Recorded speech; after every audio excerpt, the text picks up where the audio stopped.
Voici le nouveau Lexus NX 400H+, motorisation plug-in hybride. Bonjour à tous, moi c'est Flo, bienvenue sur la chaîne Vlogcars Passion. On fait le tour ensemble du véhicule, on va voir ensemble bien sûr les consommations sur autoroute, en ville. Il s'agit d'un SUV hybride, donc on vérifiera bien entendu l'autonomie électrique et l'autonomie totale de ce SUV. Un SUV qui se veut alternatif par rapport au SUV premium allemand. Que vaut-il sur la route? Allez, c'est parti, en avant l'essai.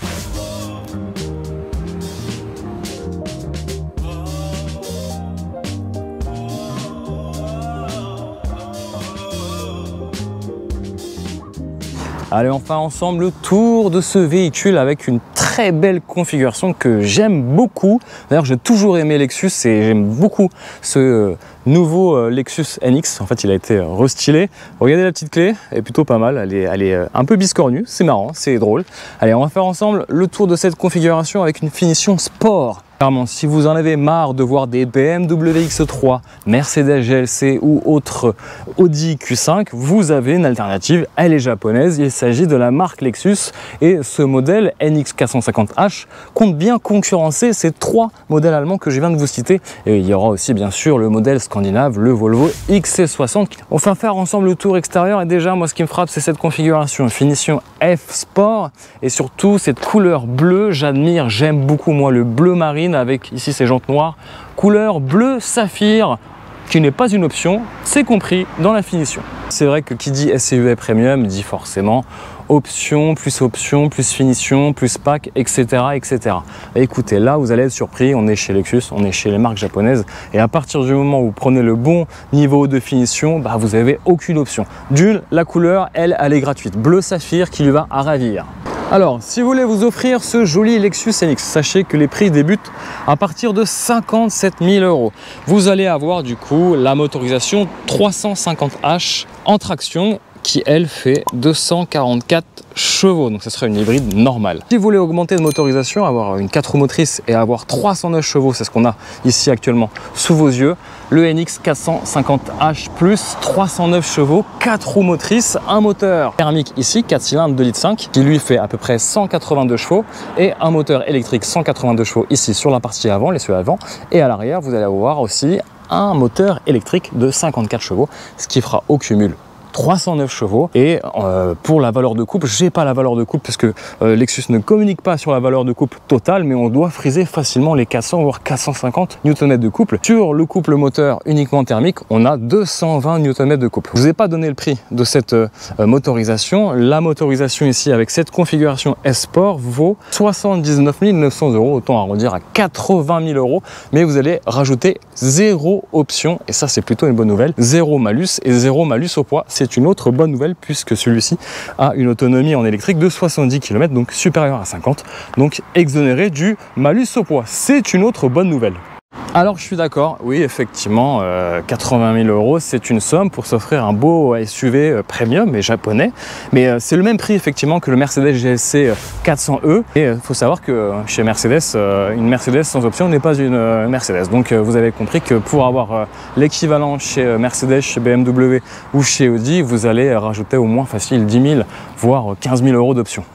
Alors au niveau du gabarit, on est quand même sur un SUV premium qui fait une longueur de 4,66 m de longueur. En largeur, on est sur 1,87 m. Et oui, c'est quand même assez large, hein. C'est un beau petit bijou et surtout en hauteur, il est très haut. 1,66 m de hauteur.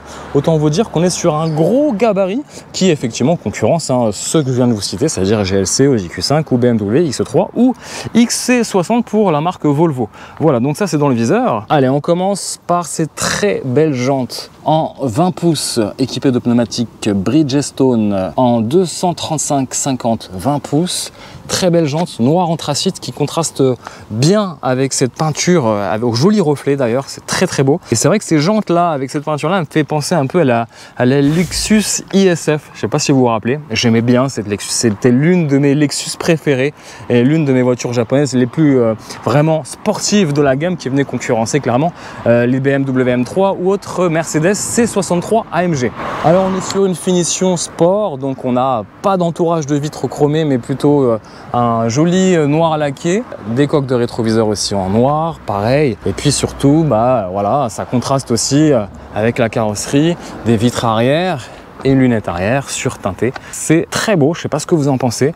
C'est même la partie arrière avec le bouclier arrière, je trouve que c'est très élégant. Alors ne faites pas très attention à cette partie-là. Quelqu'un a frotté, ce n'est pas moi, je vous le rassure, mais je trouve qu'esthétiquement, il n'y a rien à redire sur le design de ce Lexus. Autant sur certaines voitures comme le UX ou le BX, on peut être un peu moins convaincu sur d'autres modèles, mais en tout cas, moi, il me plaît bien ce Lexus NX. On continue un peu le tour du propriétaire, et surtout sur la partie arrière avec ces jolis feux qui traversent le haillon. Et puis bien sûr, Lexus qui peut faire référence presque au luxe. Voilà, et puis sur cette partie basse, vous n'avez pas de sortie d'échappement, mais un joli travail de fait sur le design du pare-choc arrière sur la partie basse. Et l'échappement doit être quelque part en dessous. Bon, on a des faux extracteurs d'air pour le côté un peu sportif, le côté un petit peu méchant de ce Lexus, même si c'est pas forcément la philosophie de ce Lexus. Pareil, de série, vous avez aussi des suspensions adaptatives, et regardez-moi cette face avant, cette calandre travaillée, qui est vraiment assez agressive. Alors pareil, on est sur la finition sport, une calandre très imposante, où là pareil, vous avez un cerclage en noir laqué pour ce côté sportif, finition sportive. On descend un peu plus et ici on a des entrées d'air, je crois que ce sont des vrais, qui permettront sûrement de rendre plus efficient l'avant. Et puis en bas de bouclier, vous avez cette lame en aluminium plastique qui vient souligner vraiment cette face avant très musclée. Alors c'est vrai que d'apparence on pourrait presque croire qu'il s'agit d'un SUV sportif, malgré le fait que c'est pas forcément la philosophie d'un Lexus, et d'autant moins sur un SUV hybride. Et c'est vrai qu'on s'en lasse pas de ce design à l'avant ou à l'arrière. L'avant est quand même beaucoup plus travaillé, beaucoup plus sportif qu'à l'arrière, un arrière plus sérieux, et ces jolis feux full LED à l'avant. Et puis vous avez aussi des suspensions adaptatives de série, tout ça, il n'y a aucune option, ça c'est incroyable, et je vous ai pas encore fait voir l'intérieur. Bon, dites-moi un petit peu ce que vous pensez déjà du style extérieur, mais regardez-moi l'intérieur. Poignée frigo, et regardez-moi cet intérieur avec ici ce toit ouvrant qui n'est pas panoramique. Regardez-moi cette sellerie ici, brodée, sellerie avec des appuis-têtes où c'est mentionné S-Sport. Franchement, cette sellerie, je vous en parlerai tout à l'heure, mais elle est ultra confortable. On est vraiment dans du premium, clairement. Je vais faire bien sûr le tour intérieur dans quelques instants. On va finir le tour extérieur, mais c'est vrai que là, quand vous voyez cet intérieur et vous dites que tout est de série, c'est juste bluffant. Un réservoir pour la partie carburant d'une contenance de 55 litres qui permettra à lui tout seul de faire à peu près 550-600 km, et rajouter à ça 70 km en électrique lorsque vous rechargez les batteries. Et là, vous allez pouvoir charger avec un chargeur embarqué de 6,6 kW. C'est assez peu, effectivement, mais on pourra quand même utiliser quasiment ces 70 km au quotidien dans la semaine. Ça, c'est plutôt pratique. Donc la semaine, vous roulez presque en électrique, et le week-end, quand vous faites des longs trajets, vous roulez sur la partie thermique. Donc au cumul, vous allez pouvoir rouler au total à peu près 700 km entre un plein de carburant et un plein d'électricité. C'est plutôt dans la moyenne normale des SUV hybrides. Ah oui, au niveau de la batterie, ce SUV hybride embarque une batterie de 18,3 kWh qui permettra, comme je vous l'ai dit tout à l'heure, de faire à peu près 70 km en électrique. Alors j'oubliais, mais en option, mais je vous rassure, il n'y a pas d'option sur cette configuration, mais vous pouvez rajouter les marchepieds. Voilà, c'est une option qui vaut à peu près 1090 €. Et une autre option pour tous ceux qui aiment bien tracter, vous avez le crochet d'attelage facturé 1350 €. Et vous allez pouvoir tracter 1000 kg. Au niveau du volume de coffre, Lexus est fier de mentionner le fait que même si c'est un PHEV, la contenance du coffre ne change pas et sera la même que les versions thermiques classiques, c'est-à-dire 549 litres de volume de chargement. Et si vous abaissez la banquette arrière, vous atteignez 1436 litres de volume de chargement, ce qui est plutôt pas mal, un de ses points forts par rapport à ses concurrents. Et là, vous avez une petite trappe pour ranger les câbles électriques ou autres petites bricoles. Voilà tout, un petit filet de rangement ici. Vous n'avez pas de petit bouton pour rabattre la banquette arrière, il faudra le faire manuellement.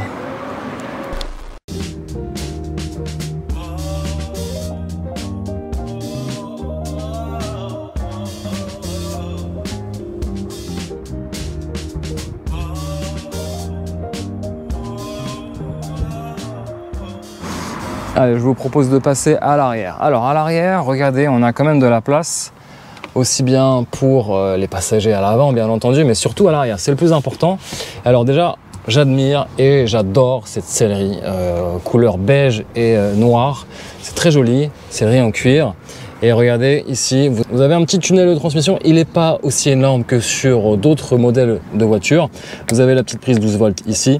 Les deux prises USB-C et USB-C ici. Vous en avez deux à l'arrière. Vous avez même les sièges chauffants. Ça, c'est plutôt pas mal. Puis là, vous pouvez régler à votre guise la ventilation. Vous avez des petites aumônières ici dans les sièges avant pour ranger 2-3 petites bricoles. Qualité hein, sur ces portières.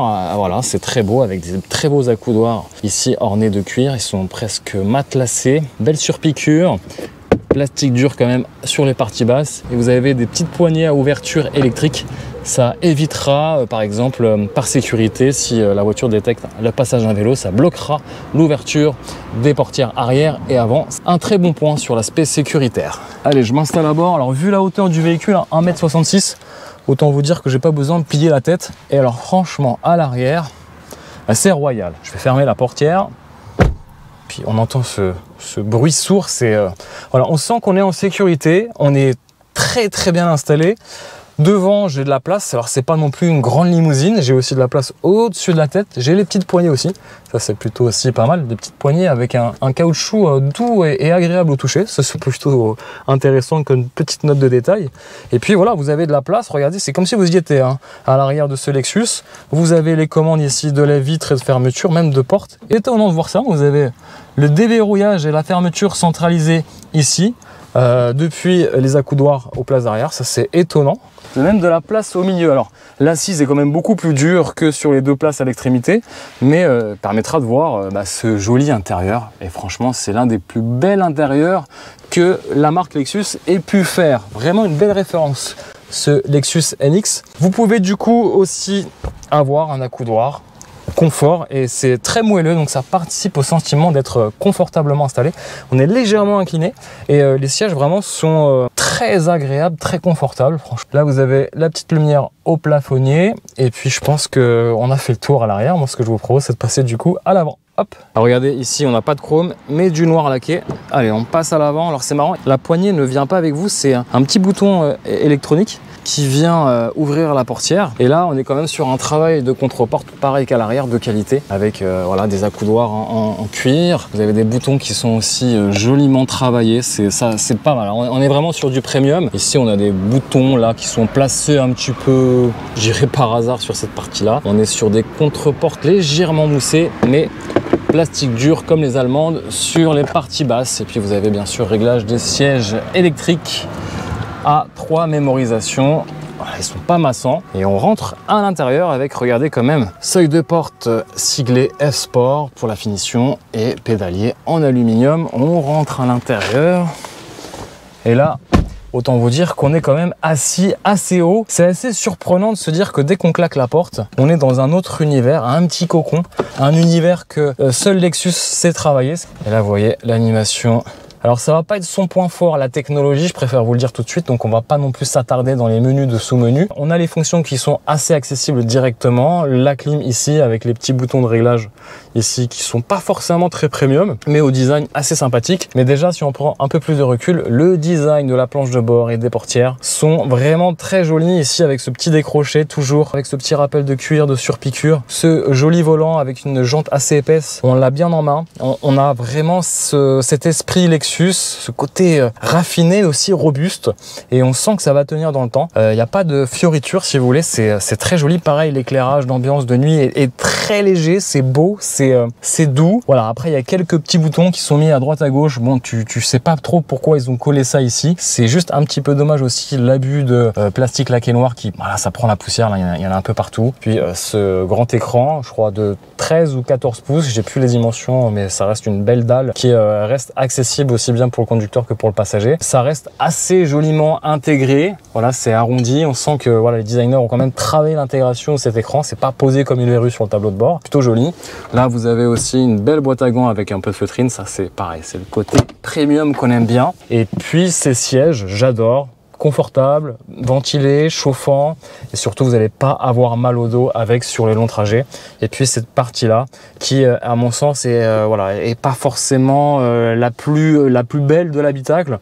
On a ce petit levier de vitesse qui permettra de faire la sélection des modes de vitesse sur la marche arrière ou le mode drive. Et puis un truc pas très simple, vous faites ça et vous poussez vers vous pour activer, je crois, le mode sport. Non, c'est ça, voilà, le mode sport.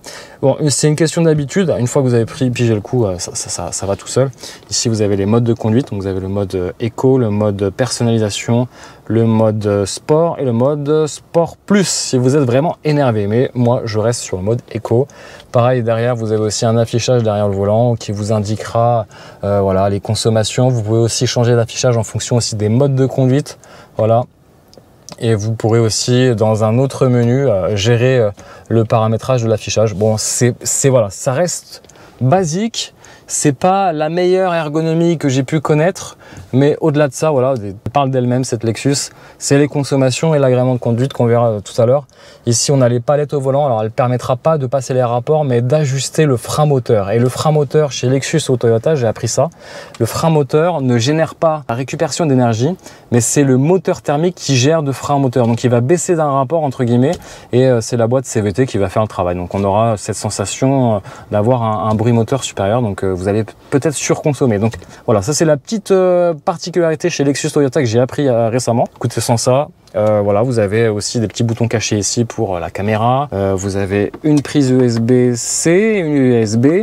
Là, par contre, je trouve ça très gênant et esthétiquement, il y a des choses à redire sur le petit pictogramme. Alors, on peut pas mettre sa carte, on peut pas mettre les clés ici parce que c'est le chargeur à induction. Je trouve qu'il est mal placé parce que naturellement, on a tendance à poser les petites bricoles ici et surtout, c'est pas super beau esthétiquement. J'avais même pas vu, il y avait un petit rangement aussi ici. Là, vous avez un range-bouteille. Alors, un truc pratique aussi, c'est ça qui est pas mal, c'est l'accoudoir. Vous pouvez l'ouvrir de ce côté-là.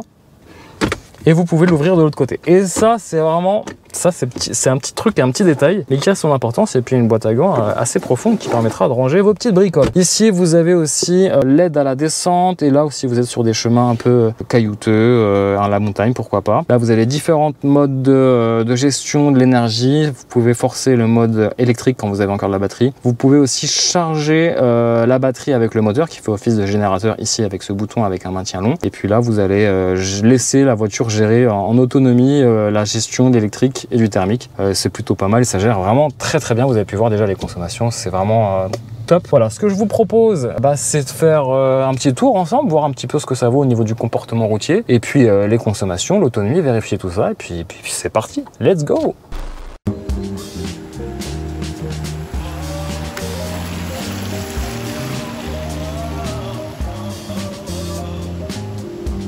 Bienvenue à bord de ce Lexus NX 450H. Alors, en termes de comportement routier, on est quand même sur un SUV de plus de 2 tonnes. Alors, un comportement qui va un petit peu s'affaisser sur les modes éco et normal. Mais par contre, quand vous activez le mode sport, là, vous avez une fermeté des suspensions actives qui vont permettre de gommer certains défauts, c'est-à-dire certains sous-virages. Et là, on a un châssis qui vire plutôt à plat. En tout cas, c'est vrai que le mode sport permet justement d'avoir une instantanéité dans les accélérations. C'est plutôt pas mal lorsque le score du 0 à 100 est effectué en seulement 6,3 secondes pour une Vmax de 200 km/h. Bien entendu, c'est pas sur ces critères qu'on va juger ce SUV hybride japonais. Allez, on y va, c'est parti, le mode sport, accrochez-vous.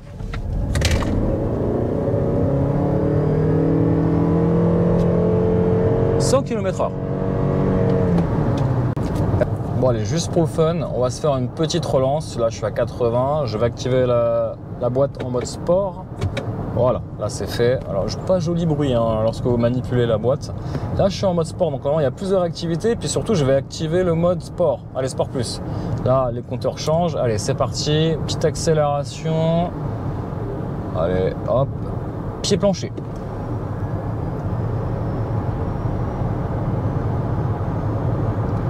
Voilà, donc dans un silence, là je suis en électrique, mais je vais forcer le mode thermique parce qu'on a envie d'entendre la mélodie du moteur 4 cylindres 2,5 litres, 2 cylindrés. Allez, on refait le même exercice. Alors là, ah si, là c'est les palettes au volant avec les rapports. Alors là, J'ai pas compris à quoi servaient vraiment ces palettes. En tout cas, ça répond plutôt bien. On va refaire l'exercice. Si je me mets comme ça. Ah ouais, non, non, ça c'est la décélération ou pas? Ah, j'ai pas compris. Alors, allez, on va se mettre en mode comme ça. Go, 1, 2, 3, c'est parti, pied plancher.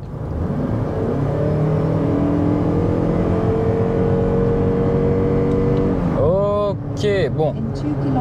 Oui, on a compris, madame. Bon, le GPS, je dois vous dire, mais il est un petit peu arriéré. On est dans une ancienne génération. Bon, écoutez, moi, le mieux dans cette voiture, c'est d'apprécier le mode éco. On va se remettre en mode sport. Non, on va enlever le mode sport. Comment on l'enlève? Voilà. Là, on l'a enlevé et on se met surtout en mode électrique pour un meilleur confort, un meilleur agrément. Finalement, ce Lexus s'apprécie en conduite coolée, pas sportive, loin de là. On va parler de cette boîte iCVT. Alors, on pourra la critiquer et honnêtement, elle est assez bien, en tout cas le bruit du moteur est assez bien sonorisé, donc on a cet effet mobilette, hein, on va pas se mentir, mais il n'est pas gênant, vraiment. Alors sur autoroute, les relances, par contre, c'est juste génial. Il n'y a pas d'à-coup, on sent pas le moteur tirer dans les tours et après prendre le rapport supérieur. Honnêtement, c'est un vrai confort et c'est aussi sa force sur ce Lexus, c'est la boîte CVT. On pourra la critiquer effectivement pour cet effet mobilette, mais on ne va pas la critiquer sur les à-coups ou quoi que ce soit. Il n'y a aucun à-coup, c'est lisse et ça, c'est vraiment agréable et ce qui rend confortable finalement vos longs trajets comme les courts trajets. En fait, vous n'avez pas d'à-coup de boîte et ça, c'est vraiment le point fort de ce SUV. Alors, au niveau performance, bon, déjà sous le capot moteur, on a un moteur thermique qui fait 182 chevaux, un 4 cylindres, 2,5 litres quand même. C'est quand même assez étonnant de voir des 2,5 litres sur des 4 cylindres. Merci pour cette robustesse et cette fiabilité éprouvée chez les constructeurs japonais. Donc 309 chevaux sous le capot, 185 chevaux sur ce moteur thermique, 182 chevaux sur le premier moteur électrique à l'avant. Et on a aussi un moteur électrique à l'arrière de 54 chevaux, ce qui au cumul fait 309 chevaux. Le moteur thermique fait 220 chevaux. Et si on associe toutes les valeurs de couple sur chaque moteur, autant vous dire qu'on dépasse, je pense, 350, voire plus de 400 clairement, parce qu'il a des très bonnes relances et c'est instantané. Et merci les moteurs électriques. Finalement, avec cette transmission 4 roues motrices, on va dire que la motricité est presque sans faille. Ce qui n'empêche pas qu'il soit polyvalent au quotidien, puisque vous allez pouvoir aller sur des routes de montagne, même sortir des sentiers battus sans aucun problème et même rouler en ville en total silence. Donc il est polyvalent ce SUV et il est super agréable. Et alors sur autoroute, il garde le cap. Belle insonorisation, franchement on peut écouter du coup le système audio de qualité avec plaisir et ça, franchement ça c'est une qualité. Donc un vrai SUV routier. Honnêtement, je suis très agréablement surpris de la conduite sur voie rapide.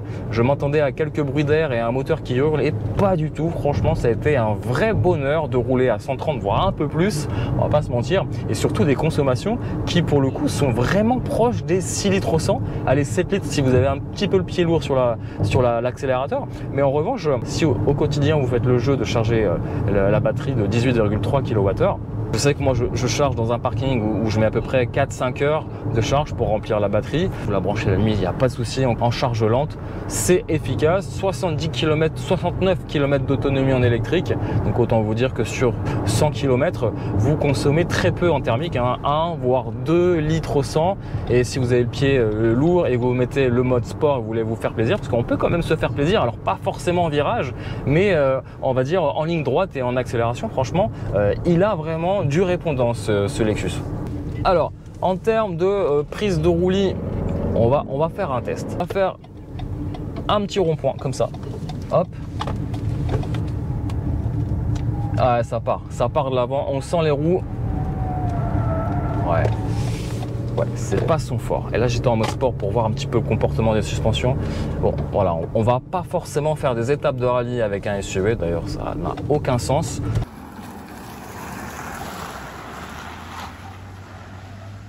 Mais il faudra rester tranquille et avoir une conduite coolée et plutôt opter pour les modes éco ou mode normal.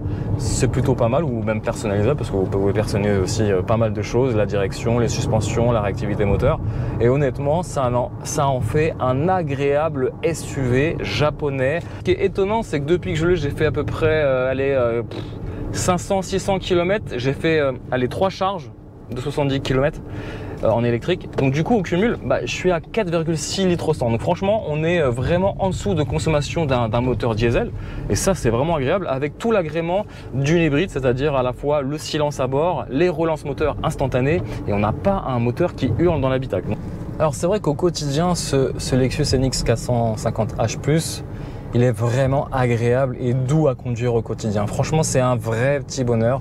Et vous n'avez pas envie d'appuyer, souder la pédale d'accélérateur. Ça sert à rien, même si vous avez 309 chevaux. En revanche, si vous avez besoin d'avoir beaucoup de puissance pour un dépassement, par exemple, c'est possible, hein, clairement. C'est même en mode éco, vous avez quand même pas mal de puissance et de couple pour relancer les 2 tonnes du véhicule. Donc ça, c'est plutôt pas mal. Regardez, hop, ça part direct, hein, franchement. Et j'ai pas activé la boîte en mode sport. Je peux l'activer ici, voilà, je vois pas trop la différence entre le mode sport et normal. Mais alors, autre point intéressant, là je vous ai mis le schéma, que vous avez du coup la batterie de 18,3 kWh, ça vous savez, avec une capacité de 70 km. Mais si votre batterie est à plat, à zéro, alors on a toujours un peu de reste, c'est-à-dire au freinage, on récupère un petit peu pour repartir légèrement en électrique, comme ici, regardez, hop, là je pars, et là le moteur se redéclenche. Ce qui est plutôt cool, c'est que vous avez aussi un moteur thermique qui fonctionne comme les hybrides en fait. Et donc ça, c'est plutôt pas mal, c'est que vous allez toujours bénéficier d'un maximum d'efficience, une optimisation sur l'efficience, ce qui fait que vous allez avoir, malgré le fait que les batteries soient vides, toujours un moteur qui fonctionne comme les Toyota Lexus qu'on a l'habitude de voir. Donc un moteur thermique qui fonctionnera sur la base d'un moteur hybride. Donc ça, c'est, je sais pas si j'ai été clair. C'est pas facile à comprendre la technologie Toyota Lexus, surtout à l'expliquer. Mais goûtez en tout cas. Au quotidien, l'agrément de conduite est là.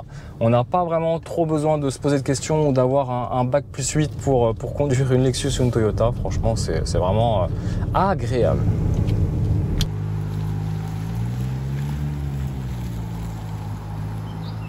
Bon, vous avez aussi la caméra de recul, regardez à l'arrière.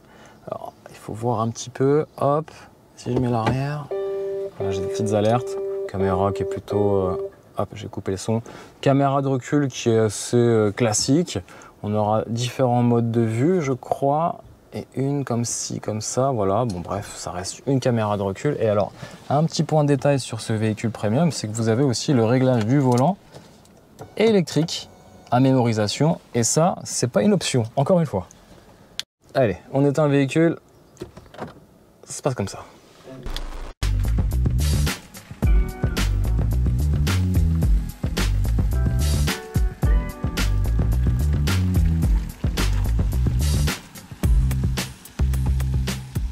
Vous voyez un très beau schéma, pour le coup là le schéma est super bien réussi. Alors désolé, ça scintille à la caméra, là j'essaie de faire le focus dessus. Donc pour voir un petit peu le fonctionnement des batteries et tout, donc là je suis en mode électrique et j'ai ma batterie qui est quasiment pleine et qui vient alimenter tout ça, et au lâcher de pédale vous voyez, hop, je recharge les batteries. Donc à ce petit jeu là, même avec la batterie vide, vous rechargez de l'énergie. Et alors les palettes au volant, c'est pas du tout pour passer les vitesses, c'est pour gérer la force du frein moteur.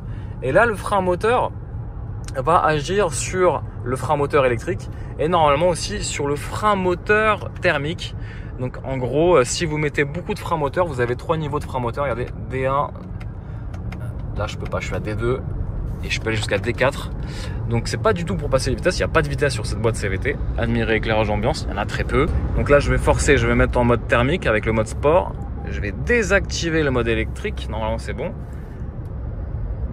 Et là, j'ai le contour avec l'affichage spécifique sur ce mode. Ouais, en fait ça agit sur le frein moteur. Donc là le moteur hurle, donc ça sert pas grand chose. Moi je me mets en mode D normal. Et là vous roulez dans le meilleur des mondes quelque part, hein, en silence plutôt, quand la batterie est bien sûr chargée. Alors ce qui est un petit peu aussi embêtant, c'est sur la partie technologie, ergonomie, lisibilité, compteur. Je suis là en mode électrique et par défaut les consommations s'affichent en kilowattheure au lieu de s'afficher soit en kilowattheure et aussi en litres au 100 km pour la partie thermique. Et ça c'est un petit peu dommage, et ça c'est quelque chose, j'ai du mal assez à comprendre pourquoi cette logique là est appliquée. Et donc je dois forcer le mode de conduite pour avoir ici mes litres par 100 km. c'est pas forcément pratique au quotidien. Autre chose ici qui est pas forcément pratique, c'est les petits boutons cachés ici à droite à gauche. Ça par contre c'est bien pratique. Regardez, hop, on le voit facilement, on règle facilement la clim. Par contre ça c'est assez disgracieux, hein. Et ici vous avez un autre bouton caché qui vous affiche là les différents trajets avec dans 9000 km le passage en atelier. Et ici, des boutons physiques qui sont un peu cachés pour régler la luminosité. Pareil, en termes d'ergonomie, il y a beaucoup à faire, surtout lorsqu'on compare à ses concurrents allemands. Ah, ça y est, j'ai les bons chiffres. 649 km d'autonomie avec un seul plein. Là, ça va mieux. Donc, on va pouvoir prétendre à faire à peu près 750 km entre un plein sur la partie carburant et un plein électrique. C'est la petite bonne nouvelle à bord de ce Lexus NX 450H+. On y arrive. Alors, petit point consommation sur route départementale, route secondaire, autoroute. Il est temps de faire le point parce que j'ai réussi à décortiquer, à analyser tous les chiffres parce que c'était pas évident. Avec l'infodivertissement qui est, on va pas se mentir, un petit peu compliqué à comprendre, surtout sur les consommations électriques et thermiques. Alors, ça y est, j'ai tout déchiffré, j'ai tout décodé. C'est très simple finalement, hein, lorsqu'on fait l'exercice. Il faut savoir qu'on a un réservoir de 55 litres. Ok. Il faut savoir que lorsque celui-ci est rempli, on peut prétendre uniquement en thermique à faire à peu près 650-700 km d'autonomie. Rajoutez à cela la batterie de 18,3 kWh qui peut en réel faire à peu près 70 km. Donc vous ajoutez ça, ça fait à peu près 770 km. Vous pourrez difficilement atteindre les 800 km d'autonomie au total, même si vous avez activé le mode éco et même si vous avez le pied très léger sur l'accélérateur, même si vous avez enlevé la clim et même si vous avez coupé la ventilation. Ça sera très difficile en tout cas de les atteindre les 800 km, d'autant plus qu'il sera encore plus difficile de les atteindre si vous faites de l'autoroute, parce que sur autoroute, le bébé consomme un peu, hein. 8 litres au 100 en moyenne sur à peu près mon 3G de 300-400 km avec la batterie vide bien entendu, puisque la batterie se décharge assez rapidement sur autoroute, donc autant la mettre de côté, la préserver et l'utiliser uniquement sur voie secondaire ou en ville. Voilà, là vous êtes prévenu. En termes de consommation électrique, lorsque vous avez toujours le pied léger sur l'accélérateur, le mode éco activé et surtout pas la boîte en mode sport, vous êtes autour des 21 kWh. C'est à peu près ce qu'on constate aussi sur la plupart des voitures électriques à haute vitesse. Là, cette fois-ci, on est plutôt sur vitesse modérée quelque part. Donc ça, c'est les consos électriques. Les consos thermiques, lorsque la batterie est pleine, ça va être assez simple de vous résumer ça sur 100 km. Vous faites 70 km en électrique et le reste en thermique. Autant vous dire que vous allez consommer autour des 1 voire 2 litres au 100 en moyenne, bien sûr avec une batterie pleine. Voilà, depuis que je vous parle à peu près calé à 110 km/h, je suis à 18,2 kWh. Alors, autre avantage de ce Lexus, c'est la hauteur de conduite. C'est vrai qu'on est assez haut, ce qui permet en l'occurrence de dominer la route et surtout avoir une très bonne visibilité. Donc ça, c'est plutôt rassurant. Au-delà de ça, vous allez quand même y voir un peu plus clair. Et puis surtout, vous avez les angles morts et toutes les aides à la conduite qui permettront facilement d'évoluer sur route et surtout en ville avec une maniabilité assez correcte, hein. Un rayon de braquage, on est autour des 12,8 mètres de rayon de braquage, ce qui n'est pas non plus une véritable citadine, hein. Donc on pourra manœuvrer, oui, mais merci la caméra et toutes les aides autour pour manœuvrer, on va dire, plus facilement en ville. Bon, bienvenue de nuit, et là vous voyez un très léger éclairage d'ambiance, aussi bien sur les parties hautes de l'habitat que sur la partie basse, ici notamment au niveau des pédaliers en aluminium, et ça reste très léger si on compare cet éclairage d'ambiance coloré, certes, par rapport à un Mercedes GLC. Regardez à l'arrière, c'est très léger, je ne sais pas si vous le voyez. On a un petit linéaire ici, bandeau lumineux, et puis pareil au niveau des poignées de porte, je ne sais pas si vous le voyez, est très léger. Et vous allez configurer, alors l'écran est un peu trop basique à mon goût, et vous allez pouvoir du coup personnaliser normalement. Voilà, vous pouvez personnaliser selon différentes couleurs. Alors c'est un peu bizarre en termes d'ergonomie, c'est un peu spécial, et vous pouvez donc du coup régler l'éclairage ambiance selon différents aussi préconfigurations déjà définies, ou sinon la personnalisation custom. Voilà, alors c'est vrai qu'en termes d'ergonomie c'est un peu trop simple et pas évident. de s'y repérer, hein. C'est vrai que l'ergonomie est pas super fluide et on n'a pas de menu home par exemple. En tout cas, je l'ai pas trouvé. Pour moi, c'était ça, mais pas du tout. C'est des petits carrés où les pictogrammes n'ont pas forcément de sens. Ici, vous voyez bien sûr la grosse batterie de 18,3 kWh. Premier moteur électrique ici et le deuxième sur l'essieu arrière qui permettra de faire la transmission intégrale. Là, je dois vous avouer que c'est compliqué aussi de trouver les menus avec les consos. Ici, c'est l'info trajet et là vous avez du coup les données en kilowattheure parce que je suis en mode électrique. Il faudra forcer le mode thermique pour avoir les consommations en thermique et ça c'est plutôt pas évident. Donc d'après mes calculs, sur autoroute on est à peu près à 7,7 litres au 100 si vous êtes calé entre 130 et 135 km/h compteur. Donc sur autoroute ça reste assez élevé, notamment avec la batterie déchargée. En cliquant ici je change les paramètres d'affichage au volant, je sais pas si vous le voyez, et vous pouvez changer aussi le type de compteur. Il y a type 1, type 2, type 3, c'est pas super bien amené en termes d'ergonomie. Il y a quand même mieux, c'est sûr que là les Allemands font mieux. Là type 3 ça change, je sais pas si vous le voyez, hein, je fais des tests en même temps.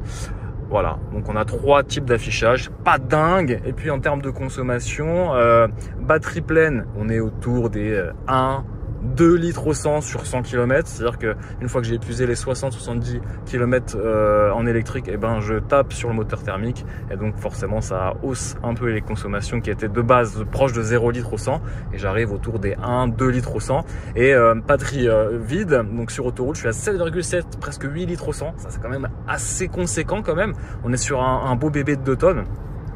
Si vous êtes sur route secondaire, on est plutôt à 90 km/h, autour des 6,2-3 litres au 100. Si vous avez un PHEV comme celui-ci, faites le jeu de recharger assez souvent, régulièrement dans la semaine la batterie pour justement éviter de surconsommer avec le surpoids de batterie. Ça va de soi. Voilà les amis, j'espère que cet essai de ce joli Lexus NX 400H+ vous a plu. Si c'est le cas, bien sûr, le petit pouce vers le haut. N'hésite pas aussi à t'abonner à la chaîne Vlog Cars Passion. Et moi, je te dis à très vite pour de nombreuses aventures, toujours en vidéo. Ciao, ciao.